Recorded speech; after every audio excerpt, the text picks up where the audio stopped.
Good morning and good Lag B-OMER. Today we're going to continue speaking. Zale, join the shir. Today we'll continue speaking about a topic that we've spoken about the past couple of weeks, very appropriate for today, the topic of V'ahavta l'reacha kamocha. And today we hope that we're going to celebrate together the end of the Gezerah of the Talmidim of Rabbi Akiva that were nifter, and we'll hope to try to learn a lesson of being mechabdim zeh and to try to reach a level where we could come to Matan Torah ki'ish echad b'leiv echad. We're working on reaching this achdus of Klal Yisrael and the love of each and every one. So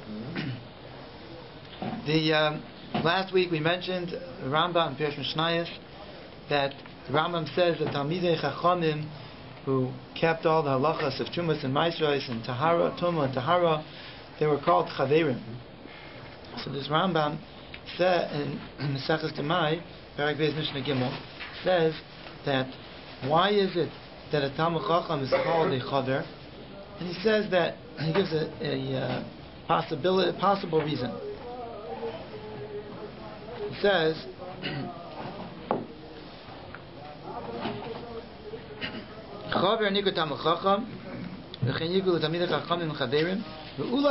perhaps the reason is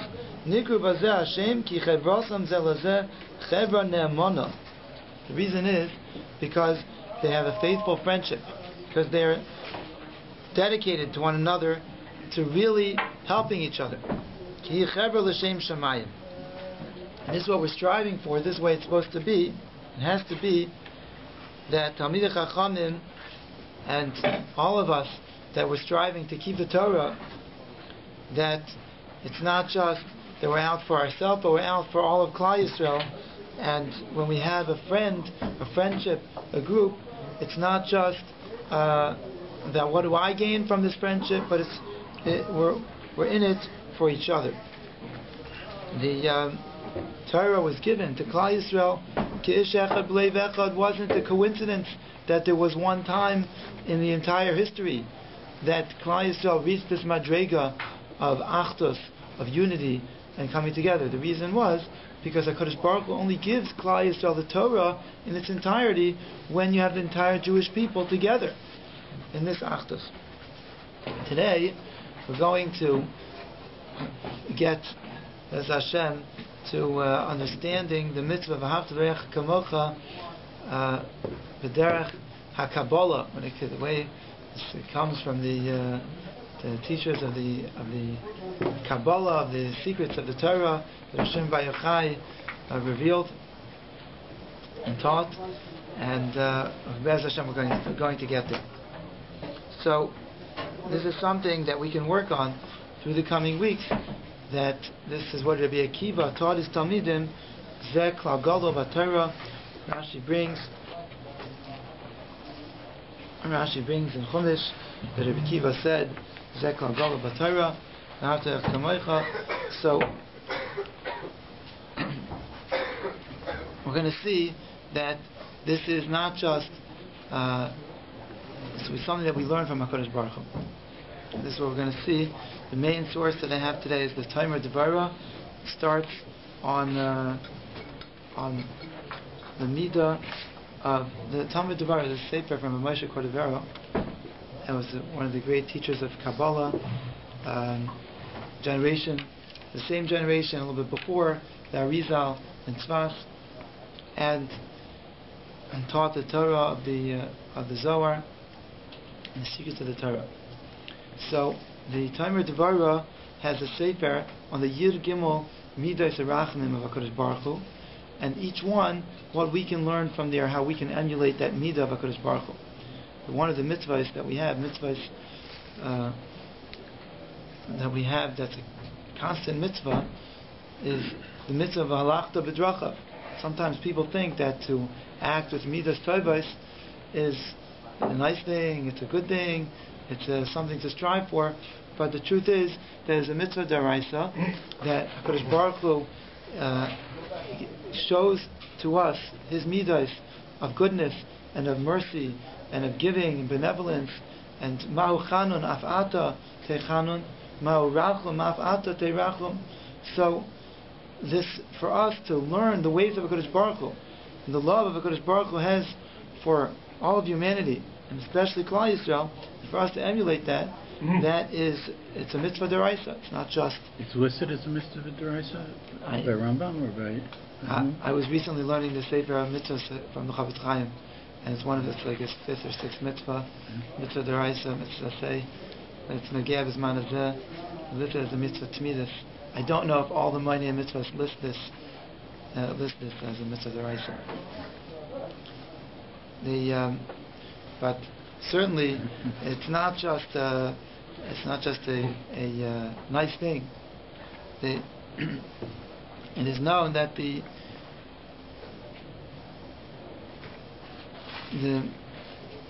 I'm trying to remember the source for this right now, but it was the Talmud Dvar himself, but I think it was one of the other teachers of the Kabbalah that taught the following, that he said that the midos actually is not a specific mitzvah deraisa on the midas tovos, okay?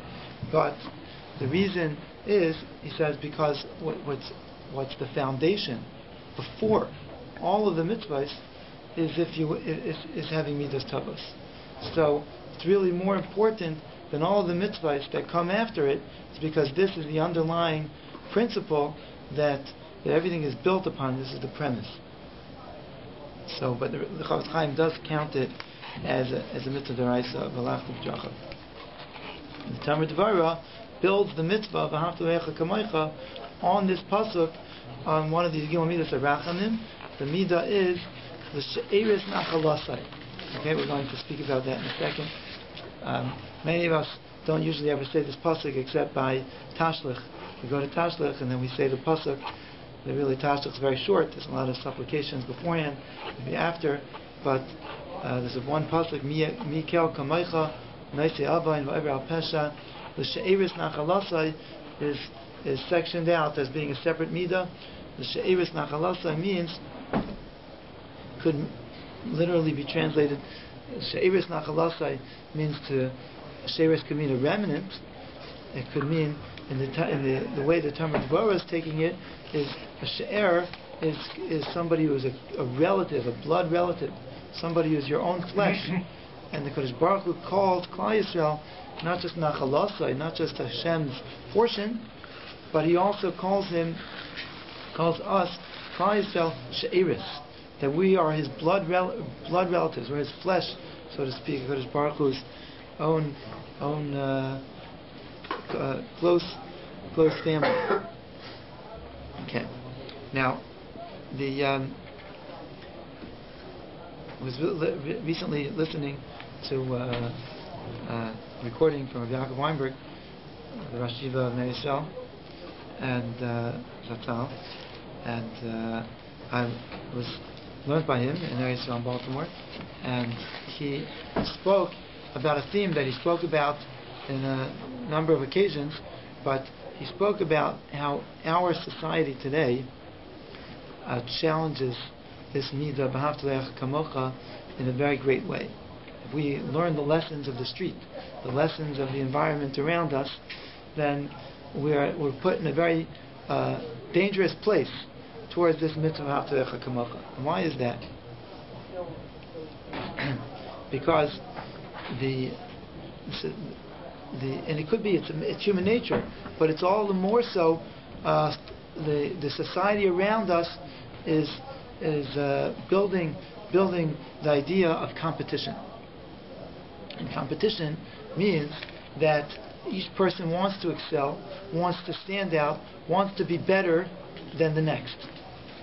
And if we want to be better than somebody else, if we want to compete, we want to be the best, so then what really happens is that somebody else's success is a challenge to me.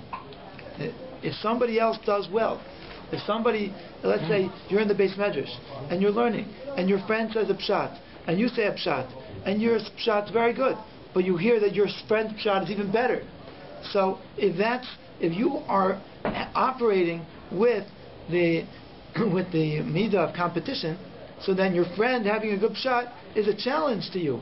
If he has a good shot, then mine's not the best. And then everything circles around that, and that brings to sinas chinam. What that brings to is, really, he didn't do anything wrong to me. Really, he didn't do anything wrong at all. All he did is that he was good. But his being good is a challenge to me, because I want to be the best.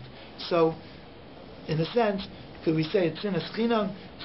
He didn't do anything wrong. There's nothing bad about him. That's sinas chinam. So why do I hate him?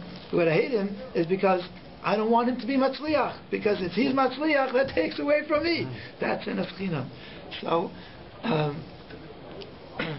he was speaking about the idea of being, this idea that I was listening to, the idea of being in Galus and realizing what that does to Klal Yisrael, and realizing that we have to long for the Mashiach and for the rebuilding of the Beis HaMikdash, where we won't be in Galus, and we won't have this constant threat and danger of bringing all of the ideals of outside of the Torah that come and surround us and influence us. And this comes to play in the midah, in the idea of halachta b'drachav. And so I'm bringing it in. Besides v'ahavta kamocha, that the competition takes its toll. But I was maybe twice. I think it was only once in my life. I spent a Shabbos in Panovich Yeshiva by my cousins. I have a few cousins there that are learning, became very chashuv Talmidei Chachamim, learning in Bnei Brak. And when they heard that I was coming, I was a bacher learning in Yerushalayim, and I wanted to go visit Bnei Brak. So if you wanted to visit Bnei Brak, you find out who you could stay by. So I found out that I have cousins. The parents live in Yerushalayim, and they told me the phone numbers of their sons. So I called up one son, and he says, "For sure, we'd love to host you. Come to us." So when I come, he says, my two brothers that live here found out that you're coming, and I don't know if I ever told this over before, that they said it's not fair that you get to have him as a guest, our cousin, and we don't get to have him. So there's 3 meals for Shabbos. We're splitting you up. You go 1 meal to each one of them. So then, now I remember that I went twice. Actually, I went to the next time I stayed by another brother.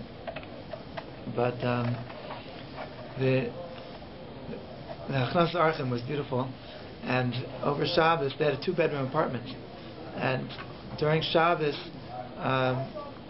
I was zocheh to go to Chaim Kanievsky. There was somebody else who was staying by them for Shabbos as well, a friend of theirs, and they live near a hospital there, Maine Yeshua, I think it's called. It's a religious hospital, and anyway, I'm just telling this brief snippet. So there was another fellow who was staying by them because he wanted to be near the hospital. His wife was in labor, and he was very nervous. He wanted to go to Chaim Kanievsky to get a bracha. So the host, my cousin, took us to the Letterman Shul, where Chaim Kanievsky was learning in between Kabbalah Shabbos and Mariv, from the beginning of Shabbos, and he's sitting there learning something that, like, I don't know if I ever saw anybody learning this before. It was like Sifra, Sifri, Elio, Rabba, Zuta, Elio, Rabba, Elio, Zuta, like something that nobody else just sits there and learns, basically. And he's sitting there with his shender and his fingers on the place, and he looks up, Bracha V'Atzlacha, and then my host said, he also went to Bracha V'Atzlacha. But I just stood there, it was amazing. You feel like, I don't know what it is, you feel like Pachat Chadim, standing in front of such a great person. A few times in my life I had that feeling. And so anyway, over Shabbos, it became known to me that we were staying not in the guest room, and not in the kids' room, but we were staying in the master bedroom, and that's where they put us. They only had 2 bedrooms. They figured that the kids' room doesn't have comfortable mattresses, and they have 2 archim. They want to take care of them, so they put us in the master bedroom. So anyway, that's what people do for family. That's what people do for Yidden. And while I was in Panovich for Shabbos, so I davened there right after we went to Chaim Kanievsky. I guess that's when it was. So we went to the Panovich Yeshiva, and there's a shmooze right before Maariv. I think that's when it was, right before Maariv. And one of the Rashi Yeshiva was getting a shmooze, and I remember he was speaking about the idea of alachta b'drachav, of following in the midas of HaKadosh Baruch Hu. And the idea that he was giving over was that we really have to learn what midas tovos are from the Torah, because it's very nice that there's idea of being ethical, and there's idea of acting in a nice way, and we can learn lessons from people. But if we really want to know what is the proper way to conduct ourselves, it's not just what's considered in the world at large ethical, but it's really a study of the ways of HaKadosh Baruch Hu. What HaKadosh Baruch Hu reveals to us, what are His midas, and that what Hashem, the way Hashem acts, that's how we can act. So, there's a letter that I remember learning many years ago from Shlomo Alba in the Alei Shor Chelik Aleph. Alei Shor Chelik Aleph is a sefer that's really written officially for young Bachrim, and the young Bachrim that they should be able to enter, have the right advice, let's say, towards getting on the right foot into the yeshiva, into yeshiva, into the attitudes they should take, and how they should conduct themselves. So Bacher writes that he's really not happy. Now, I don't remember the details of the letter. He doesn't write what the person's, what the student's problem was. You only find out from the response, okay? But the idea was, there's a problem here. There's a bacher here. He comes to yeshiva and he's not happy. And what could he do? What advice could he give him? And the advice that's given there is an advice which is a general advice. You can't apply it to any specific situation for sure. But he says, speak to you in a general advice. And the general advice is that there's a pasuk that Shlomo Melech says, "Rekav atzamais kina." I believe it's a pasuk in Mishlei, and it means that kina, jealousy, causes bones to rot. Bones is something that's strong, that's essential. That's the structure of what stays. When everything else goes, the bones stay. But one thing could cause the bones to rot, and that is kina, jealousy. And what did he mean by this? He said, what Rabbi was explaining is that if a person has himself, he has his atzmiyus, his own self, if he doesn't lose sight of his own midos, his own kochos, his own abilities, his own talents, his own successes of growth, then he could be a happy person. But if a person's jealous of others, if a person's looking around him and thinking that being competitive and thinking, my friend in the shir, he gets even a better mark on the shir than I do. He has more good kashas than I do. He's a bigger masmid. He can learn longer hours than I can. And so everything's looking at so-and-so is better. So what that does is, not only are we jealous of the other, but we lose our own identity. We lose our own hatzlachos. Our own hatzlachos are lost. That's the rikav atzamais kina.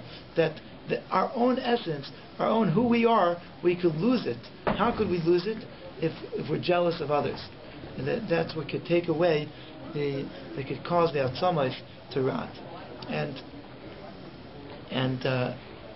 So the competitive jealousy is something which really we have to try to work on. It's a lifetime of work, But if we work on that, then we're able to accept not only that we are not so bad, but our friend's hatzlacha is not so bad. And that's something which I believe our generation suffers from. This is what you hear from social workers in our generation suffers from people's own self-esteem, from a person's own feeling that they're worthwhile, that they are somebody that has what to contribute and has what to accomplish. I think that's what Rabbi Tversky's books are all about. It says people don't have enough self-esteem, and when they lose that, they lose so much. They lose so much. And if we want to be, we talk about, let's say in our generation, be mechabdim zeh, if we want to be able to honor and to able to value somebody else's contribution, one of the things that we have to do is we have to be healthy about our own sense of self. And if we feel good that what somebody else does good isn't going to take away from my own accomplishment. I'm a worthwhile person, created b'tzelem Elokim, in the image of HaKadosh Baruch Hu, and I have a neshama that's a chelek Elokim mimal, and that's so special that it's above all of the malachim and all of the everything else that's created in the world. That I have a neshama tahira that is in the highest levels, the highest spheres. That if we live with that awareness, so then we could come to v'ahavta l'reacha kamaycha. And I once heard from one of my Rabbeim that there's I'm sure you've heard this before, that the first step of v'ahavta l'reacha kamocha is that you have to love yourself. Then you could love your friends like yourself. But if you don't love yourself, so then how could you love your friend like yourself? Rabbi Shiner was once recently speaking by a Shabbat Brachas, and he said that, and this I forget who he was quoting, that we see a person doing chesed for others and giving and always thinking about others, that's not just a sign that they're wonderful, they're big bal chesed, but it's a sign of their own.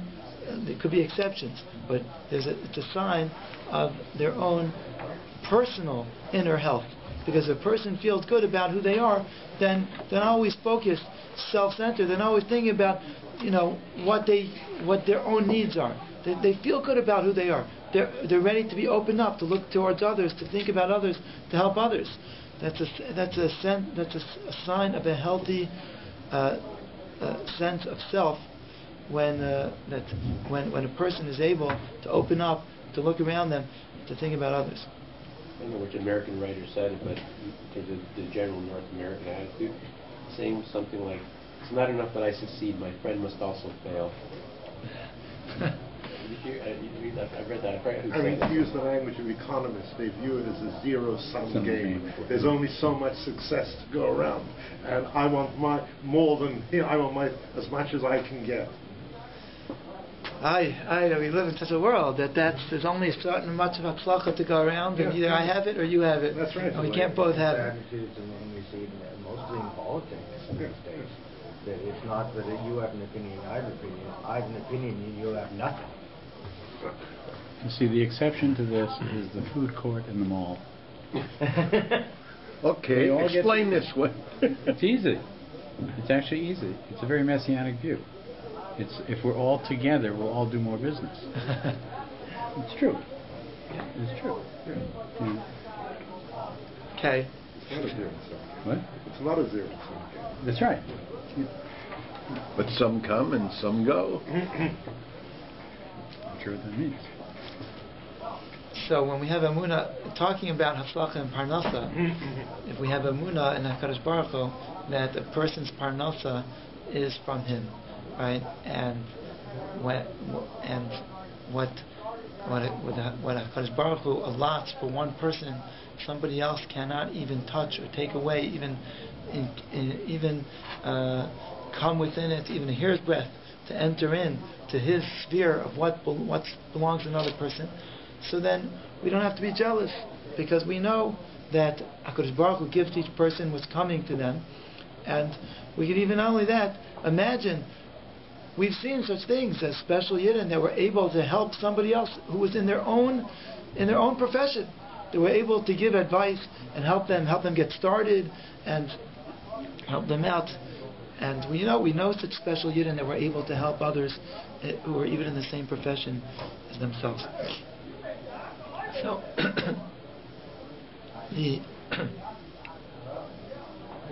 okay, so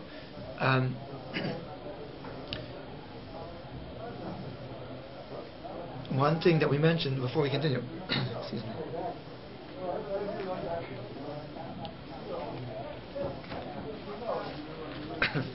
The person really loves somebody else, really cares about somebody else, then it doesn't only go so far as to making them feel good and complimenting them and boosting them up, because that's one part of it. But if a person really cares about somebody else, they really love them, then they want what's best for them. And if they want what's best for them, then when they see somebody making a mistake, making a wrong turn, they correct them. And that's part of loving somebody else.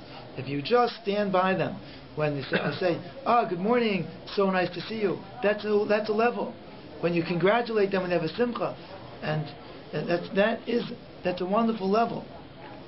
But when you see somebody who is perhaps falling short of what they could accomplish, or doing something that you see as being something that's veering off from what's beneficial for themselves, and you could come to them and you could say, out of true love for them, I only want what's best for you, Yankel, and I feel that if we discuss this matter, you'll see that it would be better for you if you would do so and such and such. And giving the person that good advice, that could be one of the best ways of helping somebody. And not always simple. It could be harder to do that than to give that kind word, to give the word that the person that you don't feel is going to appreciate it first, or perhaps won't. It might even be upset at you. And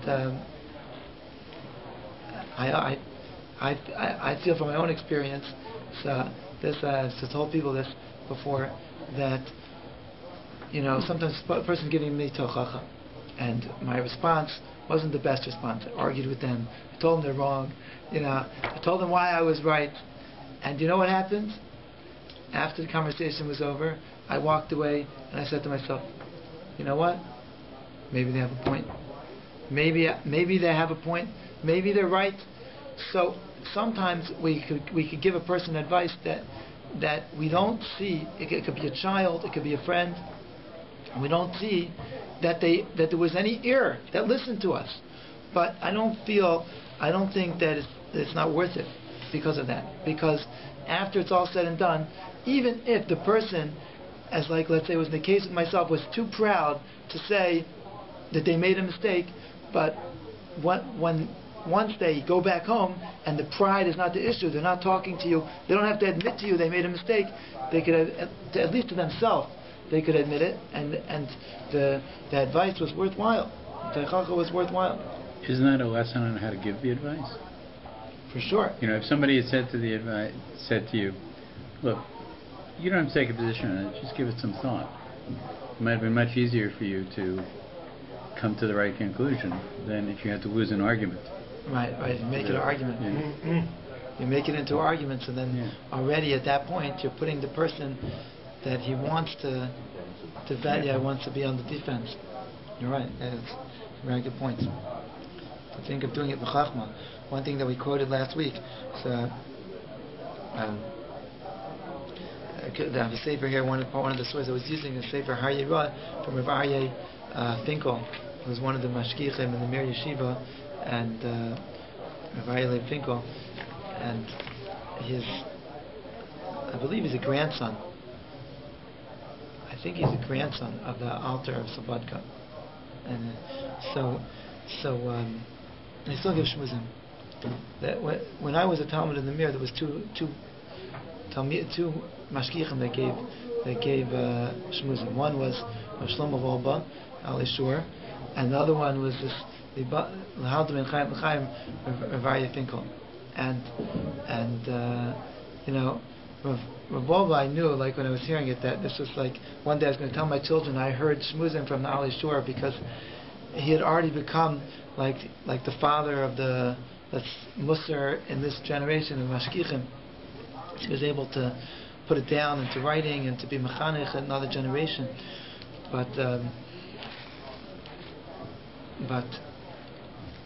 Arya Finkel was one of those people that if you hear a shmuz, like even if you don't understand Yiddish and you don't understand the word that he says, but like you could still come to tears during his shmuz, because like you see like the emotion and the sometimes you see a tzaddik and it's on their face. It's an amazing thing. It's an amazing thing. I don't know if you've ever been zeicha to see Shmuel Arbach. I don't know if you've ever been zeicha to see Shmuel Arbach, but he gives a shmuz. The couple times he came to speak in the Meir Yeshiva, it was a hesped for somebody, and he's known that he learns also Kabbalah, and such a person, he gets up to speak, and I don't know if others shared this feeling, but I definitely shared this. I had this feeling when you see a person and you feel like they're standing in front of HaKadosh Baruch Hu and they're talking to you, but really they're standing in front of HaKadosh Baruch Hu and they feel the presence of the Shekhinah so strong that they can almost not stand up because of like they're standing, like imagine if you were standing in front of like the Melech Malchei HaMelachim and he has a shine on his face. You ever seen a Shmuel Arbach? There's a shine on his face. So anyway, okay, I'm getting sidetracked. So so he quotes here a quote from Rav Chaim Volozhiner, and quoted from his Rabbi the Gra, and the quote was, if a person can't give teichacha with dvarim rakim, with soft words, so he's pater from the mitzvah of teichacha. He wants to if he can't say it with soft words, then it's not. If he can't do it, so then he's pater, because divrei chachamim benachas nishmai. The way it's heard is benachas. The way it's heard is benachas. How are you using the word teichacha? Is that under like Hakeach techiyas? And how are you translating that word? Okay, so the way I was translating it, what I meant here is that if you see somebody making a mistake, you see somebody doing something wrong, that for their own benefit you want to correct them, to help them, that they should start doing it right. They should start in terms of advice or in terms of rebuke. The one that's more dangerous is in terms of you telling somebody that they're doing an aveira. That's if somebody's operating a business and you tell them, my friend, maybe if you would do it this way, it could also be a threat to their ego. It could also be a threat, but they're not going to take that as much as a personal affront. But if a person's coming to rebuke, to say to somebody that let's say that they're conducting their business dishonestly and it's not correct, that you could get upset at the person, right? Especially if you feel that they did something wrong to you.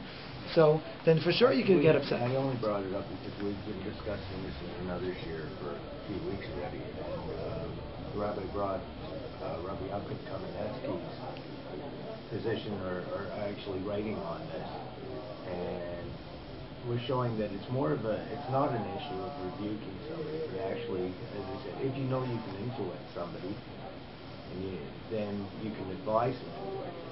But if the person's not going to be accepting of it, walk away. They're not going to. Don't get involved whatsoever. The test is what you're trying to accomplish. Right. Well, some people take this to mean, confront somebody and go at them hard as though, I'm going to change you. You'll see. But that's not a serious concern about what you're trying to accomplish. That's a serious statement about. That's your yourself. statement about yourself, right? Yeah. If you want to change somebody's behavior for their welfare, then it really does change how you approach it. That. Right. Then you're not actually interested in changing them at that moment to do it. You're just interested in saying something. thing is that what do you do if you're not sure if he's going to listen? He might listen.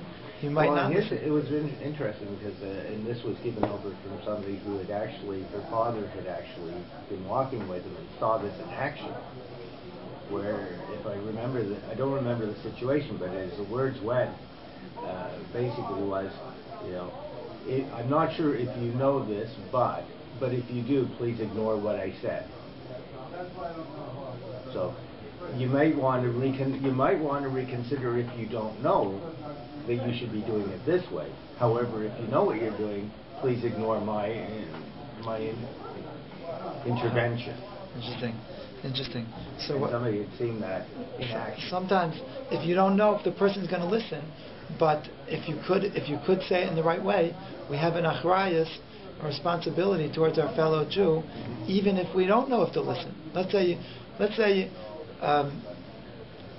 But it's like you said before, in a situation where you can get where somebody's trying to change you and you're not ready to accept it. Right, you remember, as you were saying earlier.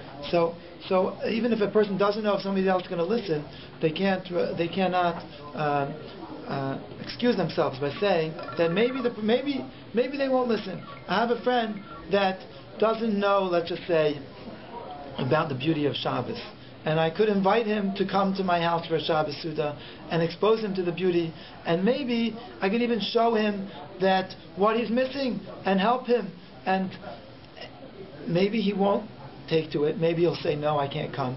Maybe he'll come. Lovely way of doing it. maybe he'll come and he'll say, no, I'm not interested, or start arguing with me. We don't know. If we don't try, we don't know. And there's a very scary medrash that the medrash speaks about the generation before the Churban Beis Hamikdash, that were the tzaddikim in that generation who didn't give rebuke to the Rishayim, and the midah, the discussion that's going on in Shemayim, where the midah sadin comes to HaKadosh Baruch Hu and says, look, you should. They didn't give the righteous didn't give the non-righteous rebuke, and they didn't help. They didn't correct them, and HaKadosh Baruch Hu says, but they wouldn't have listened anyway. And the other side was, but how did they know? How did the tzaddikim know that the Rishayim wouldn't listen? Did they try? And they didn't. Maybe you, HaKadosh Baruch Hu, know that they wouldn't listen, that they wouldn't take to it.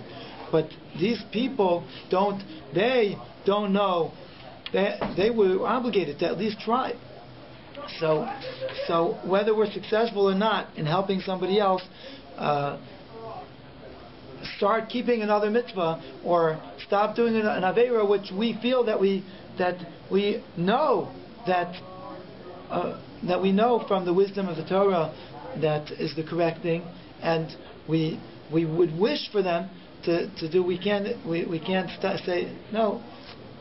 They're not going to listen, because even if they won't listen, if there's a chance they might listen, we're still because of Ahavta L'Recha Kamocha, because we love another Jew, we want what's best for them.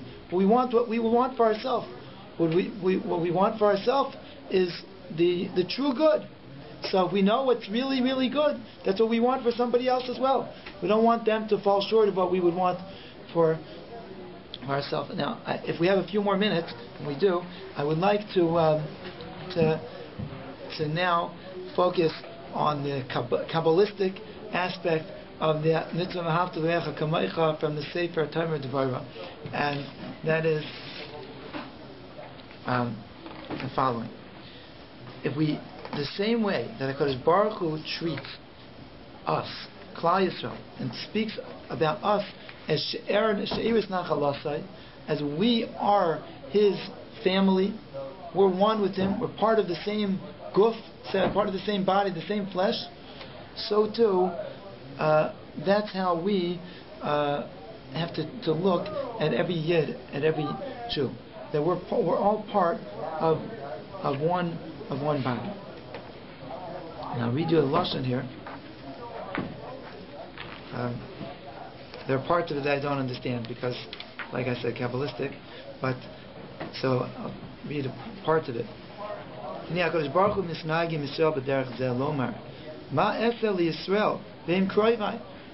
What could I do?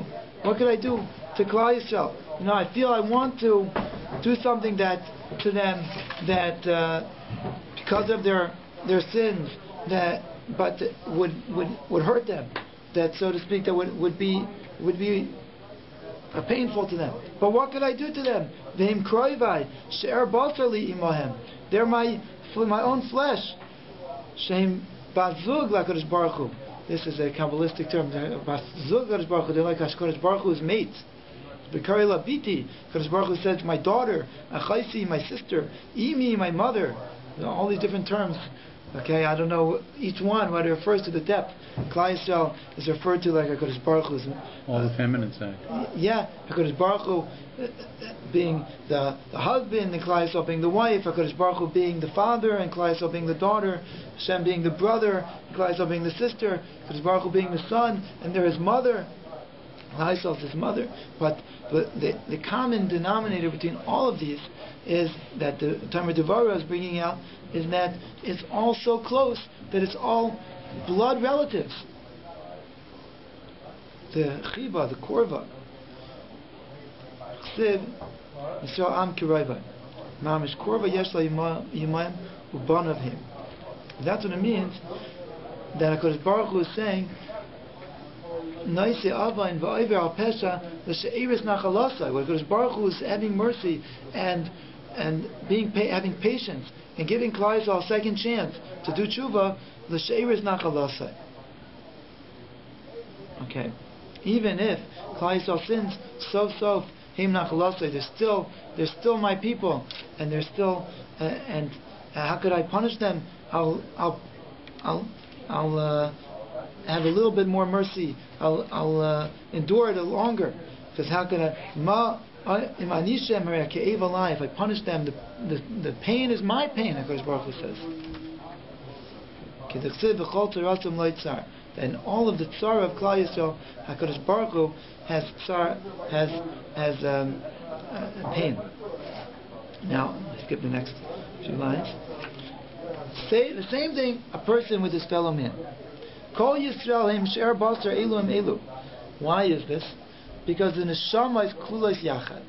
Okay, that all of Klal Yisrael, every person that you see, is not just a walking guf, not just a body with an intellect that is everything that we see operating in front of us, but the person has a neshama, and that neshama is part of a neshama that is part of all Klal Yisrael's neshamas are connected together.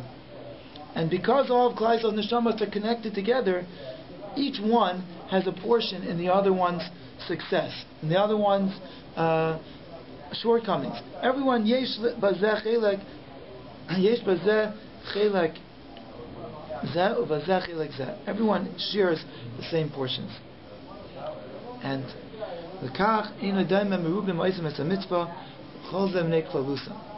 now, skip a little bit more, the harder parts to understand this. So he says like this: if one person will be chote, not only is he detracting from himself, but now he's missing because of his own, he's lacking because of his own chait. But also somebody else is losing out because of his sin. We're all partners together. And he says in the end, he says that's the pshat in V'ahavta l'reacha kamocha. Because of this, so what he just said is about the side of the chatoim, but the kach roy l'adam lias chafetz b'toivasai. Everyone should want what's best for their friend. Imagine if somebody else has something that's so wonderful for them, and we ourselves don't have that. Let's just say, I don't want to go into details; it could be painful. My friend has such and such a hatzlacha, and I don't have that hatzlacha. He has that hatzlacha, and I don't. But if we look at as our friend, as our next door neighbor, as being part of us, his atzlacha is my atzlacha. It's not just that I could overlook it and I could keep going and I'll pretend like I don't see that he has that and I'll still be happy with my lot. His what the goodness that he has is mine also, because I share all of Klal Yisrael. My identity is one that I'm part of all of Klal Yisrael, and that's v'ahavta l'reacha kamecha. This is the nature of family. When people are immature, they have sibling rivalry. When they mature, they have pride in the accomplishments of their siblings. Of their siblings. Yeah. And a person can overcome the jealousy. They're happy for their siblings. They're happy with somebody else's accomplishments, and we have to realize that it's not only when a person sins. So now that somebody else, let's say the mashal the Yerushalmi gives, the Yerushalmi says don't take revenge, right? Don't bear a grudge. So how could that be? Says the Yerushalmi, that imagine somebody's cutting meat, and the knife falls onto his hand, and he cuts his own hand. Do you think that he's going to take revenge from that hand? Going to take revenge of the other hand that cut it? So it's the same thing with Klal Yisrael. It's like two hands of the same body. If everyone's the same guf, so of course someone's going to take revenge from the other. And that's v'ahavta l'reacha kamecha, that we should want what's good, the hatzlacha of somebody else. We shouldn't speak negatively about him. We shouldn't want that a person should have anything less than the best thing that they can have. Same way that, and this is all coming from emulating the ways of HaKadosh Baruch Hu. That HaKadosh Baruch Hu is attitude towards Klal Yisrael like this: Asheris nachalasai. The HaKadosh Baruch Hu only wants the best for us and treats us like we're His family. That's the way we are supposed to feel towards all of Klal Yisrael. And Rav Kotler, I'll end with this. Rav Kotler in his shmuzim brought out. He said there was a big chiddush here from the Talmud Dvorah, because on the negative side we see that somebody sins, so I understand that everyone loses out somewhat because of that, because we should have given him teichacha, we should have corrected, we should have stood up, and we should have told him that he shouldn't be doing this, or helped him to not fall short. But now with the Talmud Dvorah saying what he's saying, it's not just that we should have corrected him. It's because we're all one body. So if one limb is sick, if one limb is weak, so the whole body is lacking. It's not just because we should have corrected him. It's because even if we shouldn't have corrected him, and even if we didn't know him, it's somewhat weaker. The whole is somewhat weaker because of that part being weaker. So if so, how much more so if one tzaddik is doing the Ratan of Hashem? If one person, let's say you and I, or anybody, let's say Rav Shimon Bar Yochai in the Kever, and saying in the Ma'ara, was learning Torah, and he was davak with the Kadosh Baruch Hu. So that schus is a schus for all of Klal Yisrael, because it's not just so what did so and so do for Rav Shimon Bar Yochai to be learning in the Ma'ara, but it's not just what did he do. It's all Klal Yisrael benefits from every single person, and the bigger the tzaddik and the closer the Kadosh Baruch Hu, the more he is helping all of Klal Yisrael together, that they're staying connected and they have that hashpah, and we can all help each other. So we should, Bez Hashem, strive for this, that we could share in each other's hatzlachas and each other's simchas, and be all one family, and be zeichet to come to Mikabel the Torah.